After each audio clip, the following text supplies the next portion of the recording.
दा जोंहा जोंनि बे मानिपुर बर' गुदि फरायसालिया जोंनि गोदानै जोंहा सासे चिरां डिस्ट्रिक्टनिफ्राय फोरोंगिरि फैदोंमोन। बिथाङा बावैसो सिगाङाव बिटिआरआव गोदानै एपइन्टमेन्ट मोननायलाय बे फरायसालिखौ नागारनानै थांबाय।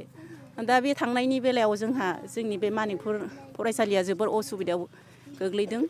मानोना जोंनि बे बर' गुदि फरायसालियाव फरायनाय फरायसाफोरनि गारजेनफ्रा जोंहा जोबोद गोरिब दुखिया न'खरनिफ्राय फैनायलाय दा बे फरायसालिनि फरायसाफोरखौ जोङो गुबुन प्राइभेट फरायसालियाव हरनो थाखाय बा फोरोंनो थाखाय जोंहा रांखान्थिनि जोबोर असुबिदा।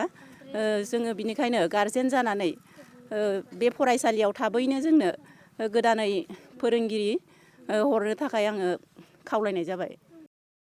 जोंनि फरायसालियाव मास्टार गैया, फोरोंगिरि गैया।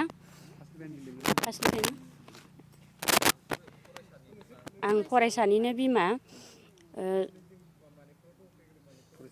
फरायसालियाव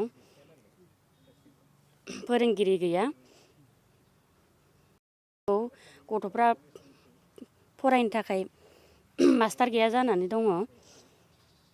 जों दा बबे स्कुलाव हरनो, जों दा फोरोंनोबो माबा गैया। जों दुखिया मानसि।